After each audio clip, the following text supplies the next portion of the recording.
me. So this is, okay, sorry. Thank you all for coming to my presentation. I did this presentation last year to the Church of England, but I've actually moved on since then. And so these slides are a bit out of date, but this is part of my journey. So as you can see, it's the introduction to trauma-informed practice in spiritual settings. So faith-based abuse in the Church of England and the Catholic Church, spanning 2000 years of history. Next slide, please, Mike.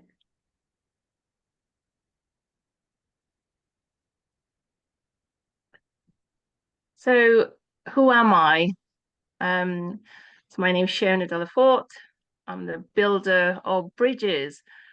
And it's really lovely to see this picture of me because at this very date is the start of the Morpeth gathering as well. So it's amazing that it's the same date a year ago that that picture was taken. And so it's almost like a flow. So I've contributed to several national safeguarding trauma team workshops over nearly 1.5 years.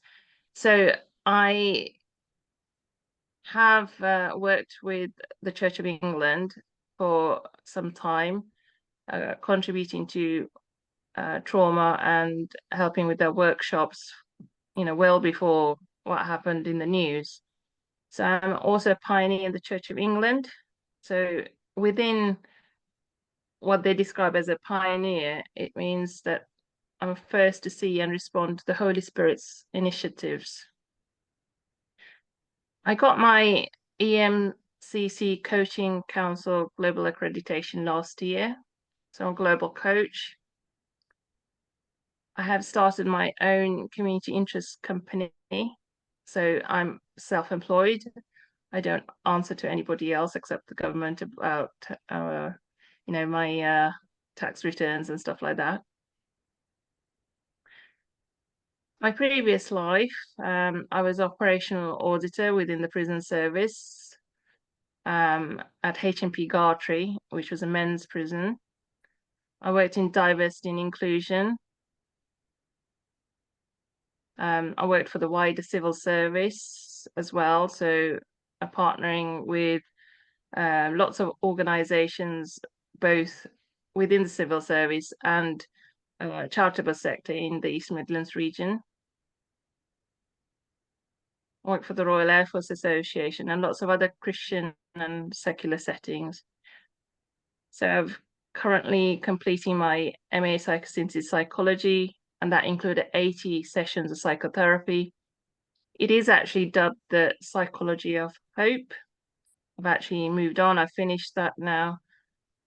And I'm also a Northeast Business Innovation Centre peer coach, so I work with government as well.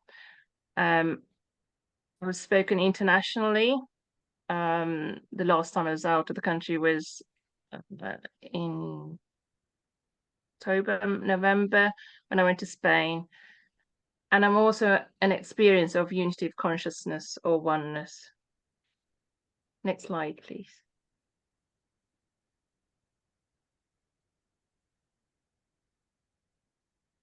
The way I'd like to start, that's a bit about me and my background, is on a grounding meditation. And I'm just going to kind of come onto the ground level. That's that all of us are here at this particular moment, regardless of our background, our nationality, creed, etc. We're here for a reason.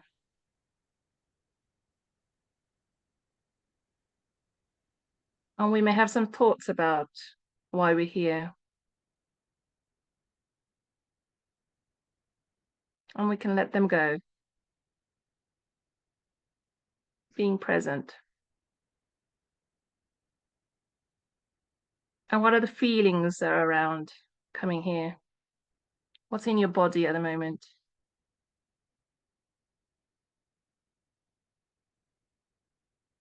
and we can gently let that go. And your mind and your whole body.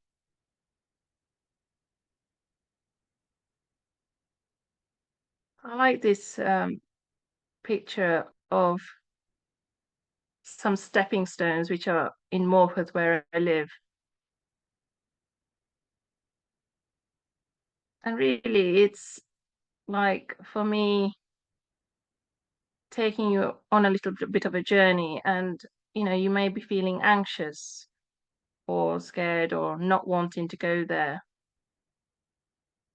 But I've taken those steps and crossed the river, and I've fallen into that river as well.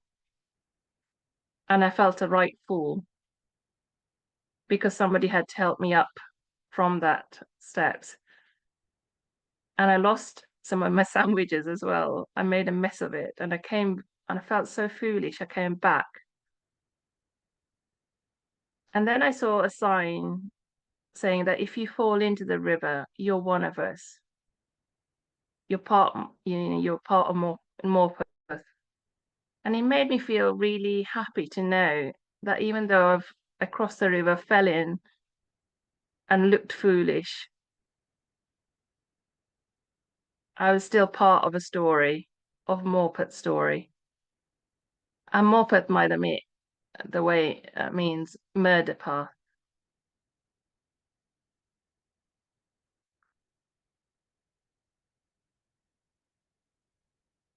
And so I'd like to talk a little bit about some of the traumas I've had in my past, and that includes the war in Sri Lanka. Even though I was born in England, in Yorkshire, and I grew up here, there's been times when I've been in this country and in Sri Lanka when there was a civil war, and it didn't matter which religion. It was quite horrible, and I was quite scared of what happened. And I was also born with a hole in the heart, so this is really interesting for me when you're looking at birth trauma, because I was as a young baby, I was um, sort of doing the meditation, if you like, unintentionally. I had no choice. I was gasping for breath when I was born.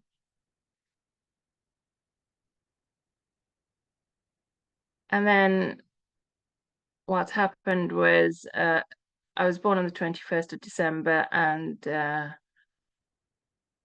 1969. And in those days, children weren't, born with a hole in the heart. They wouldn't live very long. So my parents, who were Catholic, summoned a priest and he came on Christmas Day, and he gave me the last rites, which is 2,000 years of history being transferred onto me um, without a baptism, really.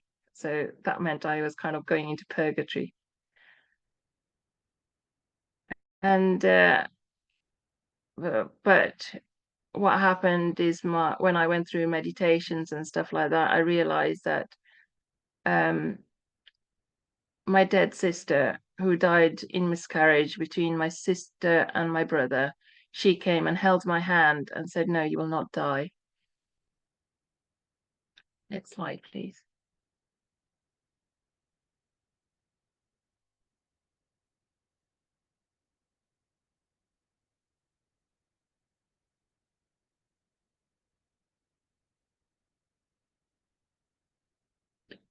I want to show you the psychosynthesis egg diagram. I study psychosynthesis, and the um, Italian psychotherapist who started it was Roberto Assagioli. So he was a neuroscientist, and so he looked into Freud, and he looked at what's happened in your past. So he would, your birth trauma, etc. This is what happened in your childhood.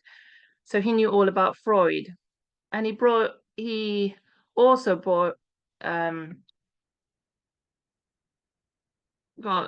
a contemporary of Jung as well. So he borrowed from Jung the collective unconscious as well. And then what happened to Assagioli was under Mussolini's government, he was interred for about a month. And because he'd been studying the soul and etc., he had what people in the Jewish tradition would say a Shekinah experience. That means he had an experience of love. And because he was a neuroscientist and he obviously was a contemporary of Freud and Jung, he realized that he had to put in a kind of framework of the soul.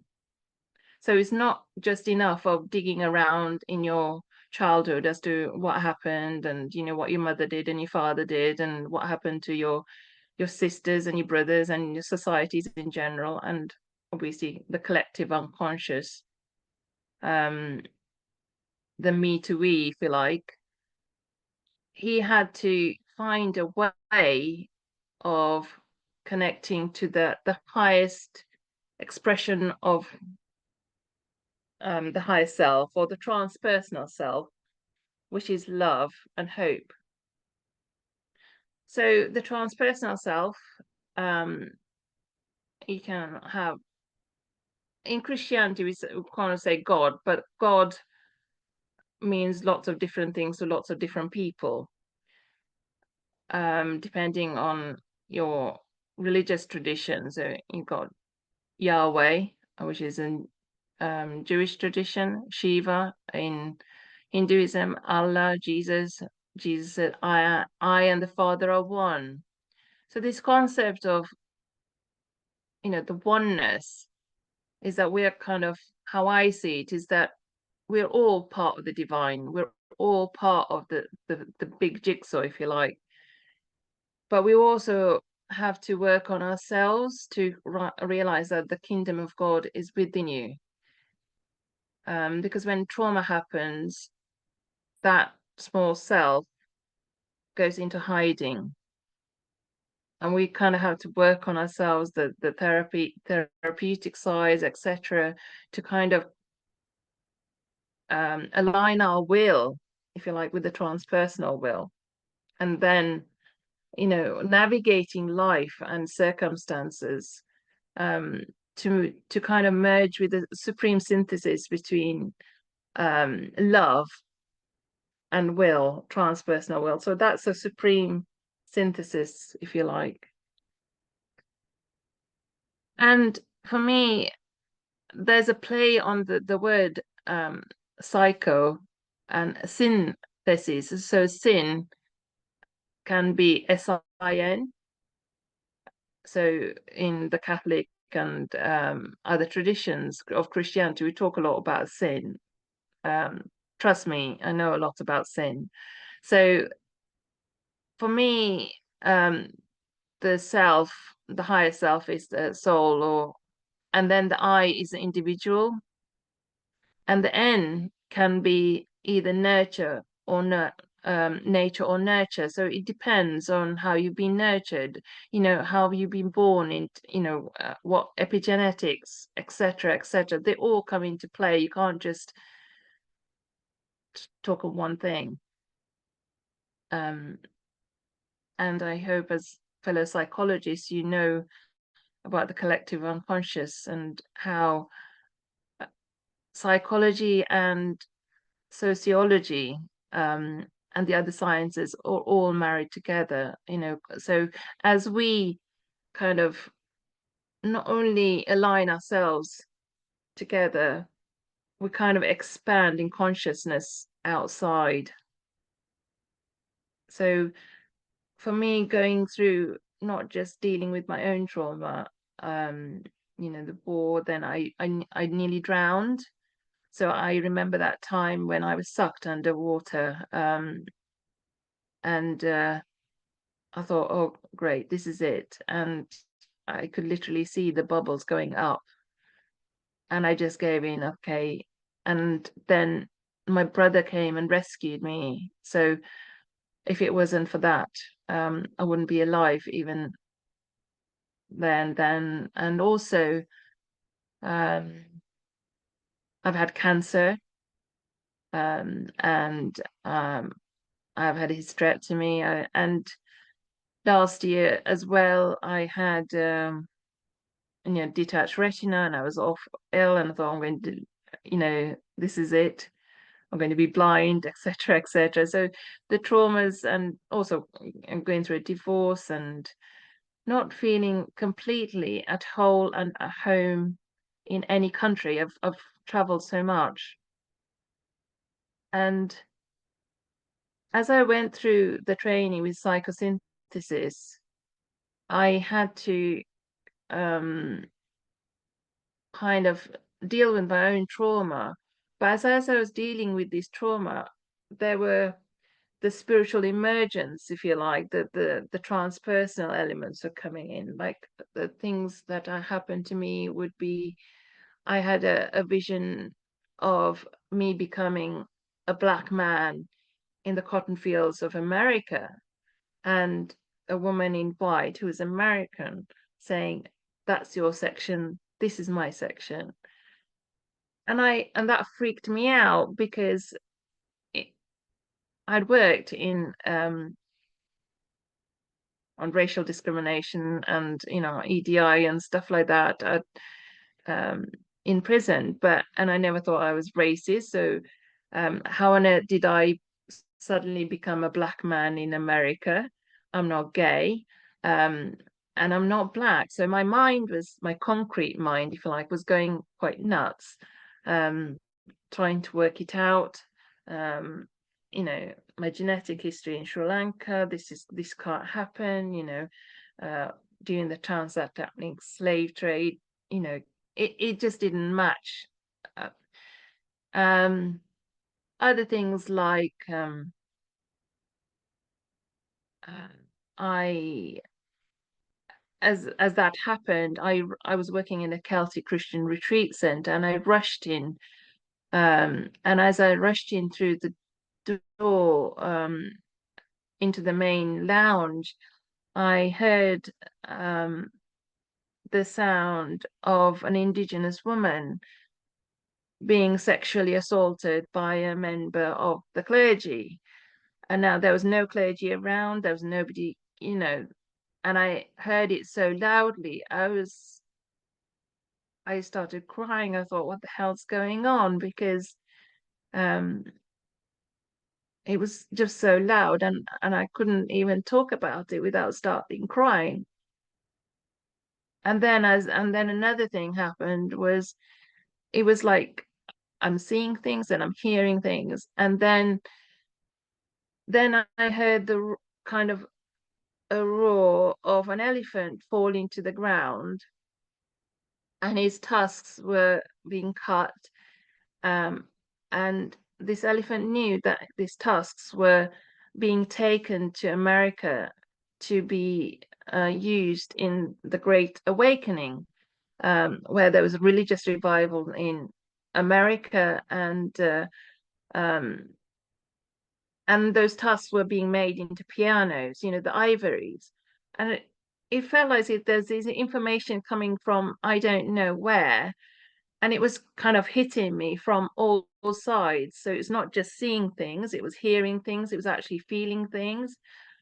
Um, and so the only thing that really hit me was I'm going mad because um, I'm being locked up in a retreat center, and there I was, kind of, I didn't know how to deal with it really. So when transpersonal light, or there's an opening and information coming through, and you've also been trained in psychotherapeutic interventions in a prison, and you've got no model, if you like, you can just start keep digging in your unconscious, and that's what you come up with. So this is really difficult and frightening for me, and this is I just want to get that across, how even with my knowledge of, I was really, really scared. Next slide, please.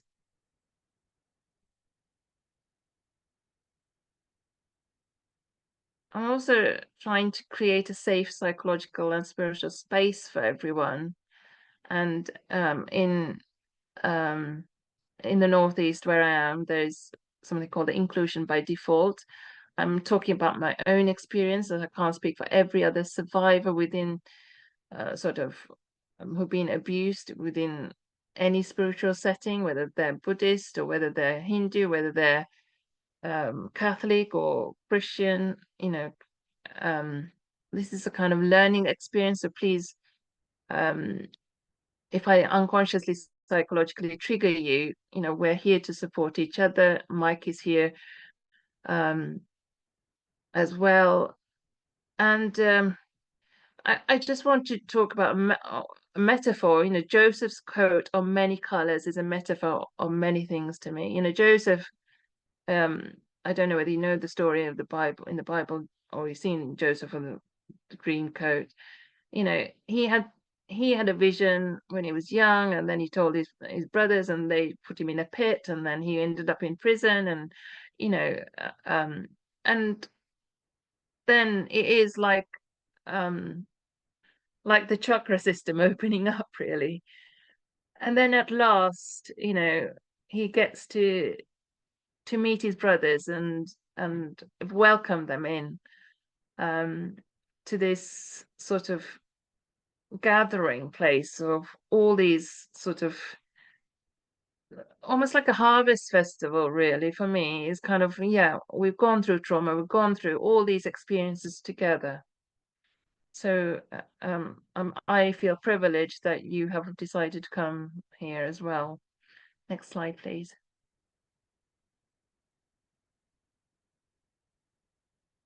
When I did this, I was on the panel that chose Nazir Afzal, the chief prosecutor of the Rochdale grooming gang, to be the next chair of the next independent chair of the Church of England safeguarding panel. And when I went there, I felt really drawn that I had to go with all my experiences. Nobody's,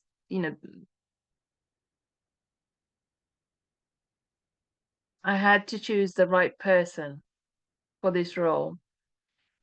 And fortunately, they said, you can come along. And I was there with lots of other people to choose the next chair. I felt that Nazir was the person because he had obviously been selected by Pope Francis personally to set up the Catholic Safeguarding Board.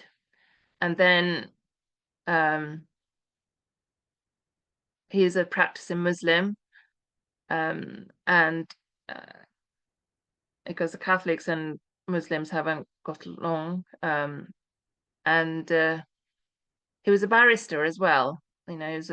He went against his own Pakistani background, if you like, and listened to the victims. But he also mirrored to me something about when he went to prosecuted the Rochdale grooming gang, the National Front weren't very happy that he's taken away their narrative that it's all Pakistanis who are doing all these things, and he had to have protection by Keir Starmer. He's it was that because Keir Starmer was he was a barrister at the same time, and he was actually helping. He had to kind of help Nazir to keep protection from the National Front. And it was almost mirroring certain things, like how scared he was. His family had to go into, special protection and stuff like that. So it was at that level of somebody higher up the chain, not because he was embarrassed or something. Somebody had to mirror to me how scared that feeling was. And the only way I could go the night before the selection was I was absolutely scared of doing this because I could split not only half my family, because, strong Catholic background, there are some people who love the Catholic Church, some people hate it, some people never want to see anything to do with church or anything. But I was also, yeah, really scared. And so the only way I could go and do this was go to the tomb of the unknown warrior at Westminster Abbey and stand there, where the parts of different people were gathered. They don't know the whole story behind it, but reverentially gathered and buried there, along with poets, along with lots of other atheists, everybody. And Churchill's tomb is quite nearby as well. So the type of coaching I do is VUCA coaching, volatility, uncertainty, complexity, ambiguity, and it comes from the military. It's a military acronym. Psalm 91 is a military psalm and a trauma psalm as well. And in that it says, "You will not fear the terror at night. 1,000 may fall at your side, 10,000 at your right hand." When I first heard that at a safeguarding session at the Newcastle, everybody else was saying, "Oh, how wonderful this is! It really it gives me hope and safety when I read that." I was the only one, and I didn't know it was a military psalm at that time. I said, it reminds me of, how being in the military or being in certain situations where there's arrows flying at you from all sides and you don't know which way to look.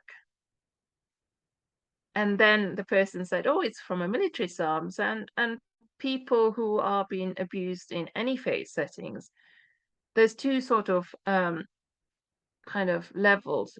You're not only fighting the psychological, etc., etc., you're also trying to balance the spiritual side. How did God allow this to happen with God's representative, whatever God's representative is? Whether it's a Catholic priest or nun or whatever. So you're kind of working on two levels, whereas somebody perhaps in the NHS, when you're doing trauma therapy with them, you wouldn't be kind of asking, "Well, what do you think of God doing that?" It wouldn't enter somebody in that kind of setting. Whereas in the assumption is there within a spiritual setting that there is, you're kind of in there because there's something connection to God. And I just want to say this again, courage is not the absence of fear. I have never felt so terrified as I did that night. Next slide, please. One of the things I really want to address with my thesis was, and I ran out of word, not words. There's only 15,000 words you can write to this. I should have done a PhD, but never mind. Is the adverse childhood experiences, so people will know who are kind of in psychiatry. So there's physical, sexual, and emotional abuse. There's emotional and physical neglect, living with a family member with mental health or substance use disorders, witnessing domestic violence, sudden separation from a loved one through prison sentence, death or divorce, poverty. I kind of, well, I was in Peru in Iquitos, and after I left the prison service, and I've gone into some real drug holes and drug dens, if you like, sort of um, helping, volunteering, and things like that, and working cross-culturally. And these are people who um, have, in the Western standards, have nothing, but also there is community. And then I'm going into, I was taken into one of the prisons there, and how people have found God through meditation or through love of a minister who really went to these places and talked about the love of God, and he got beaten up. It's like um, and yet he went back again and told them about God because he had a spiritually unitive consciousness experience, and he just wanted to share God and Jesus. And for me, that was quite amazing, really, because I wanted to see, the real Christ in a very deprived area. And, I've been in lots of places in the world, in Sri Lanka, where there's, and lots of poverty. And, when women are there and want to pray with them, and I think, God, you could have done something. Here, there are women here who there's no way out. There's no safe house that I could point them to. There's nothing I could do. And there's a point when I remember saying, what use is a prayer, God? You're not doing anything about this. What can I do? And I went into this drug hole. The minister was taking me, and there was this lady, and she's being used and stuff. And I was like, I was near crying.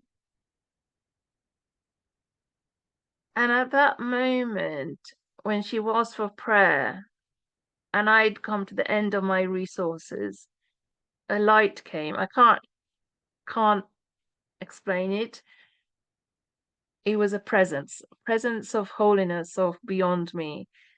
And everybody started crying there. It was the women and the men, and it was transpersonal love. It's nothing to do with me. So kind of those sort of, there's the adverse childhood experience list, but what there may be something around spiritual emergence for children as well, or for adults. That's not actually in the adverse childhood experience list. We just go boom, boom, boom, boom, boom. There's no mention of war. So there are things that I'd like to change, but that's part of my journey, if you like. Next slide, please, Mike. Yeah. So these are things that not included. One of the things I'm challenging now is Monica wanted her son, Augustine of Hippo, to be a theologian in Italy, Rome in 354 to 430 AD. He talked about original sin and guilt being passed down.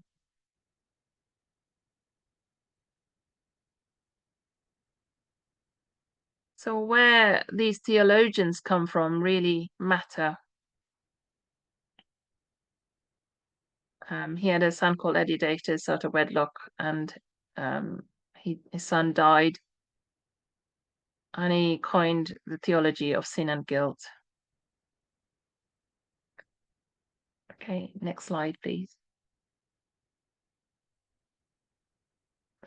So the Church of England's mission strategy was to pray, there's 5 strands: to proclaim the good news of the kingdom, to teach, baptize, and nurture new believers, to respond to human need by loving service, to seek to transform unjust structures of society, challenge violence of every kind, and to pursue peace and reconciliation, to strive to safeguard the integrity of creation and sustain new life.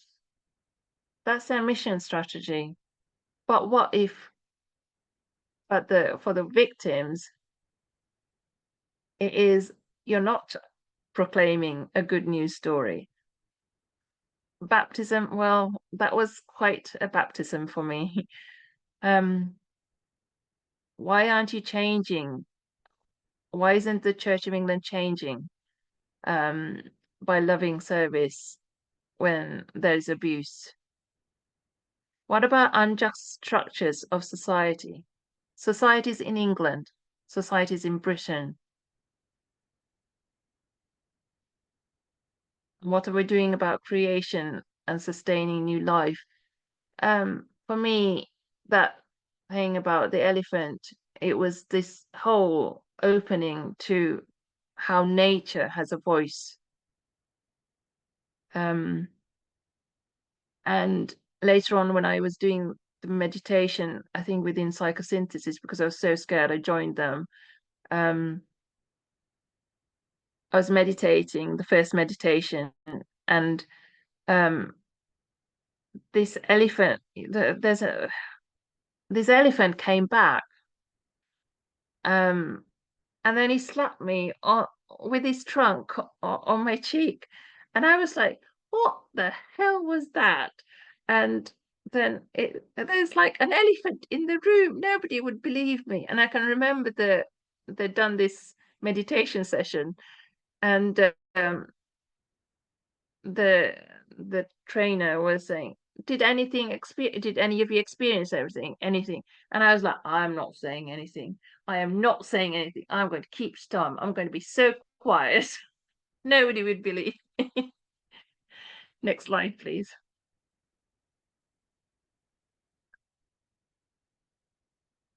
Yeah, I talked a little bit about my own traumas, but yeah, I was born on the 21st of December.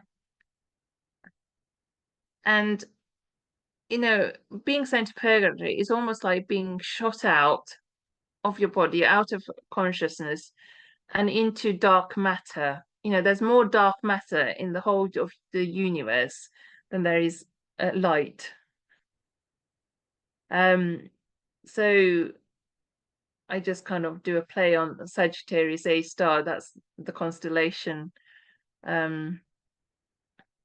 Yeah, I've also been in Catholic boarding school as well. So these are some of the other things that have happened. How I got triggered was by an Anglican bishop in purple. When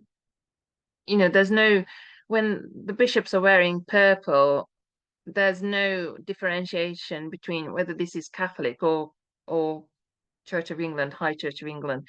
So it can be as quick as that, somebody walking in with the wrong clothing. That's how you can trigger somebody. Because I was actually had this when I was being confirmed. I had this minister, this church Catholic bishop, come and slap me across the face, which is like another trauma. And then thrust the bloodied crucifix of Jesus in my face and kind of kiss it. And then I had, because I was kneeling in this confirmation ceremony, it was another layer of a trauma that hit my body, if you like. So it was on a kind of you're stuck there. So when I had a good experience, in an Anglican church of somebody praying for me and the love of God just fell on me. Then I ended up meeting Catholic bishops or Church of England bishop that had then re-triggered my earlier trauma. So that it's almost like as if you're working on, yes, there's a bit of light here coming in, and then you're transferred back into earlier trauma. So it's kind of moving between, shifting between the shadows, if you like. That's how I can say it. And then during COVID, as I was walking into the Franciscan Abbey, and like I felt like I had to go into the Church of England, I was being drawn in. And I was like saying, God, I really don't want to join the Church of England. I have no wish to join any, I just want a job. I just want to be normal. And then this woman appeared in as like a vision, with her hands crossed like this, as if she was enslaved. And she kind of transmitted this knowledge. You must go forward. You go forward, go forward. I was like, bloody hell, who's that? It's like, can't anybody leave me alone? These visions kept happening and happening. Next slide, please.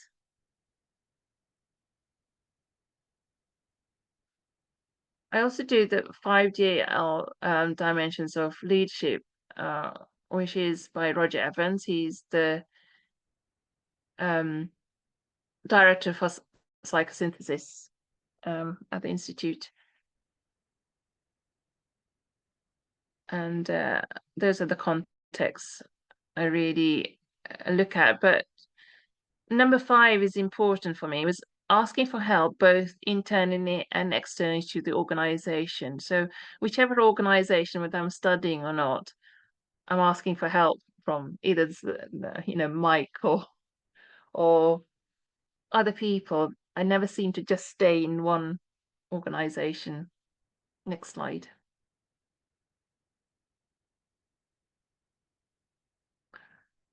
I do a little bit about the halo effect and the savior complex, and this is early church Christianity in the 6th century, 8th century in White Island in Ireland. And if you notice, there's kind of the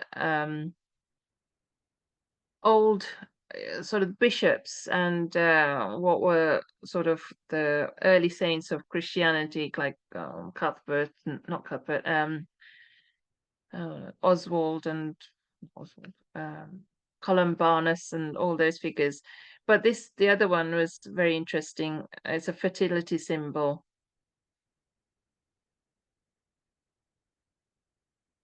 And yeah, next slide, please. So my values of inclusion really are around, as I was going into the Abbey, I picked up on a lot of things, like Oscar Wilde, who is a celebrated writer and poet. He was in a same-sex relationship. Rudyard Kipling, born in India, English poet. Take up the white man's burden, send forth the best ye breed, go bind your sons to exile, to serve your captives' need, to wait in heavy harness on fluttering folk and wild, your new caught sullen people, half devil, half child. So this is how he was describing people of India. And if there is somebody who I really, really love within the church, is Bishop Desmond Tutu. He called Africa the Rainbow Nation because of his many tribes. And one of the things he said, the missionaries came and took our land, and we had the Bible. He didn't believe in a homophobic God. One daughter was stripped of her priesthood. That's Mafor Tutu Macpherth, and the other was given a chance to preach at York Minster. So I said, apparently, Desmond Tutu is not homophobic, but God is. So next slide, please. So I'm going to look at some pictures, and this is Russian painter Rublev. It's called the Rublev icon. Three angels in human form coming to Abraham. It's called it. He's the father of three patriarchal religions: Judaism, Christianity, and Islam. They're all interlinked. All talk about Mary, and Isa is the prophet. The prophet Isa is Jesus.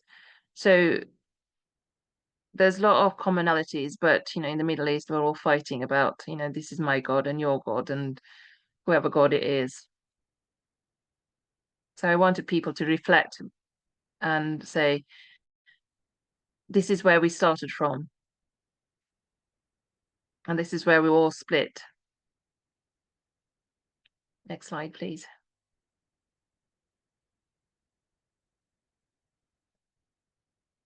So here, Professor Alex, I contributed to the Professor Alexis J. She was a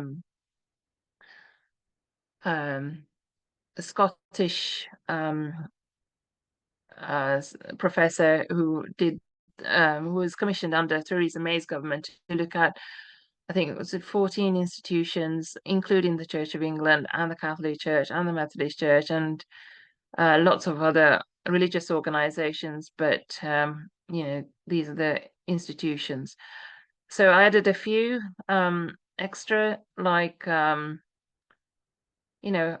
Harold Shipman, Lucy Letby trial in the NHS, the post office scandal, which is, one of the bishops was implicated, I can't remember her name now, but, the Making report, John Smythe, Fiona Scolding, the Mike Pilavachi report, Jean Vanier. Jean Vanier is very important in Canada and the large communities. This is not that he abused people with intellectual and physical disabilities, but so, and then there's the Ravi Zacharias International Ministry.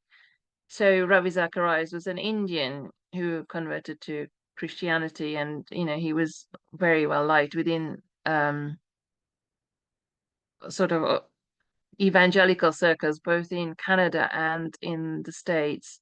And then later on, when he died, they were found out that he was using prostitutes, or not prostitutes, massage ladies in Thailand.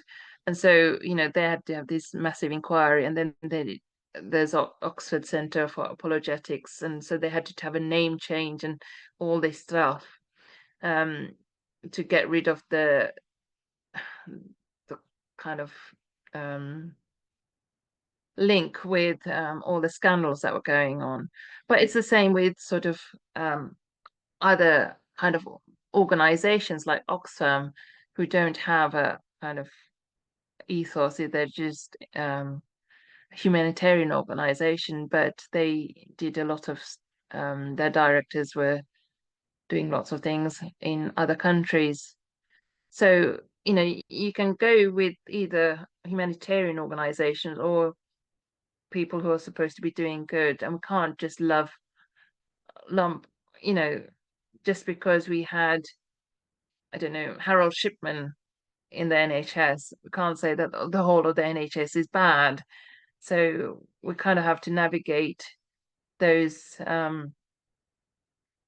people and institutions, if you like. Next slide, please.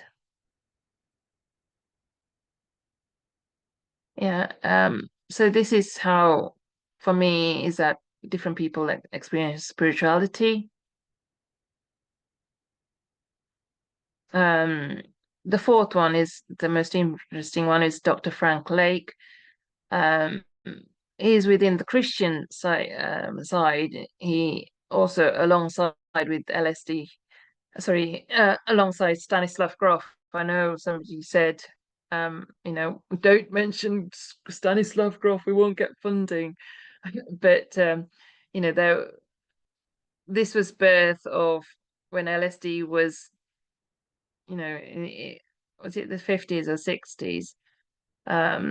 Oh no, 1930s, they were experimenting with this, and Dr. Frank Lake was a missionary and also the Bridge project, Bridge Pastoral Counseling Christian Circles. So there was the Christian side. Yeah. Next slide, please.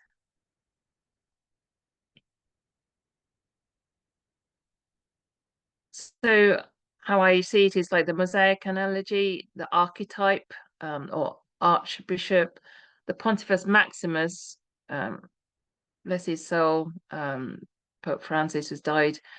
It's a bit like, we're building a bridge, we're building a presence, non-judgmental listening, compassion, non-violence, and peace.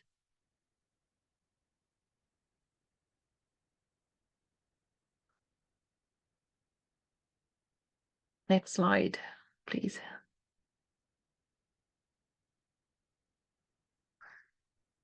As a Italian, sorry, I'm running out. Is everybody okay for a time? I feel as if we're supposed to be only for an hour, but I've talked a little bit too much.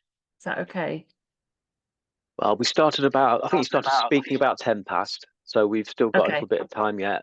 People can quietly disappear, but Lisa's putting a thumb up to say okay, and I'm okay to carry on as well. So, All right. yeah, I'm just carry checking. Yes, so these are all my pictures. I went to somewhere in Italy, and I saw this about what looks like a woman grappling with snakes, bat wings, the Medusa.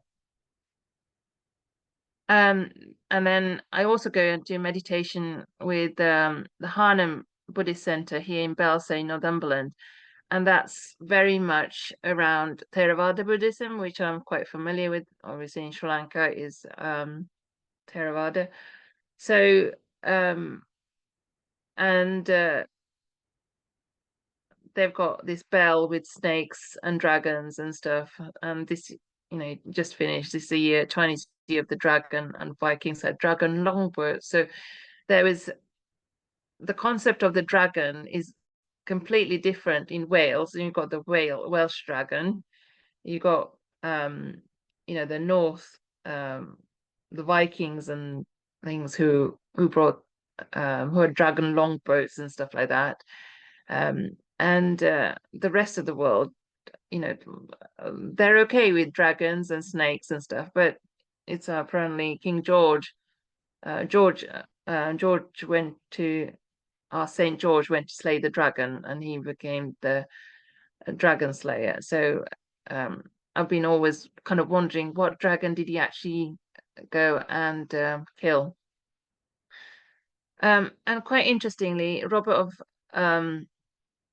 when I had my unitive experience, that took in Hinduism, Buddhism, Sufism, and then going out of my body and linking with all the kind of the rocks in space. I mean, this was really really outstanding. I thought I was dead.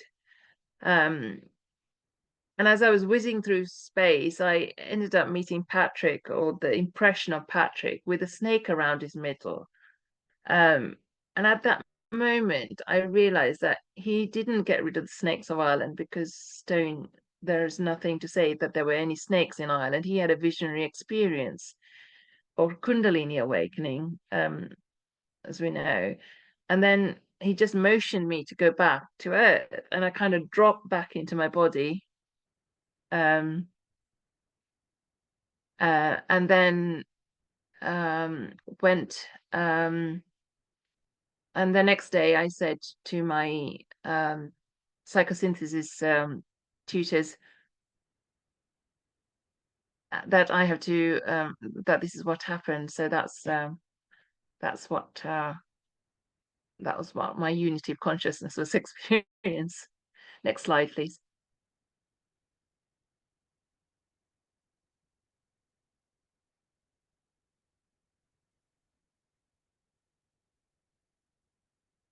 So I talk a lot about St. Cuthbert. He was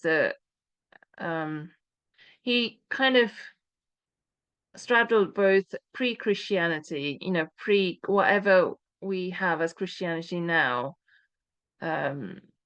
He had a very much a love of nature, and he wasn't scared of any Vikings or anything like that, because obviously he knew his God, and he knew nature, and he spent a long time being an ascetic. That means going really inward. And when he prayed, Atlantic sea otters came and wiped his feet. And now Atlantic sea otters are quite shy creatures. They won't do that.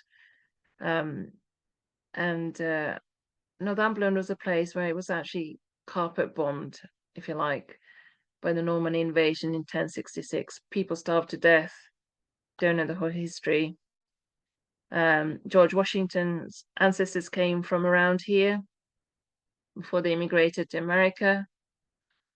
And yeah, we had the Celtic saints, Saint Aidan, Saint Elfrida, Saint Enfrida, Saint Eb, Saint Hilda Whitby.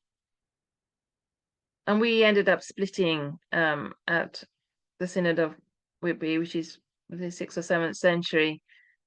Men and women had equal status. So when people were saying, "Oh, join the Church of England," I said, "Did it only take you 30 years to realize that women were important to Jesus?" And I said, "No." But when I came up north, I realized that actually at the Synod of Whitby, there were very influential women. Yeah. Next slide, please.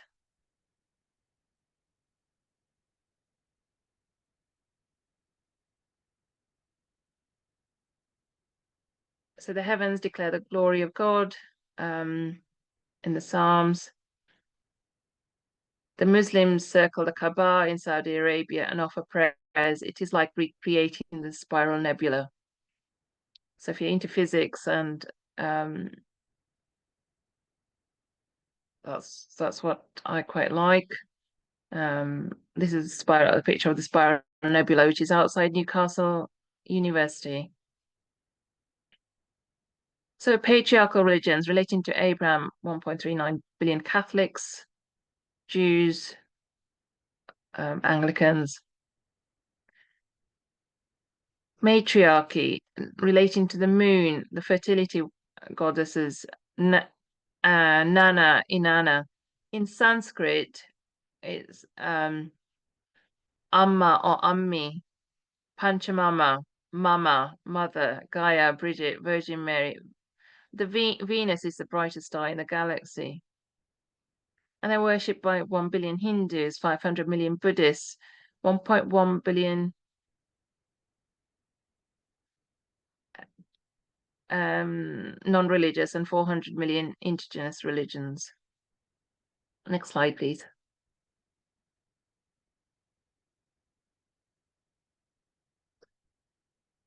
Yeah, this is the Sri Lankan oil lamp. And I did have an experience of meditating in Robert O'Neill Minister Church, and it was as if the Sri Lankan oil lamp, if you can see the rooster, that merged with the Lenten candle. So it was almost like a visual representation of, this is my path, that I need to merge somehow the Eastern and the Western traditions.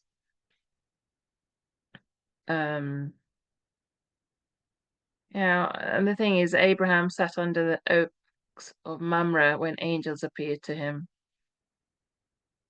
And Jesus said, "I am the vine and you are the branches. And from little acorns do mighty oak trees grow," which is the grow model that I use in coaching. Next slide, please. Yeah, this is just about a creative group session, which we're not going to do today. Next slide. And these are all the reading recommendations. And I just wanted to say thank you to Mike as well for all his help. during the course of being there, because Mike had a PhD, and I was like, oh, he's going to be one of those really toughs and stuff like that. But he's not. He's one of the most down to earth kind people, and I'm so glad that I was part of your research group as well. Thank you. Thanks very much. Any questions? Thank you, Sheona. Thank you. Let me just I'll just stop the recording there so that people can feel free to unmask and ask questions if they wish to.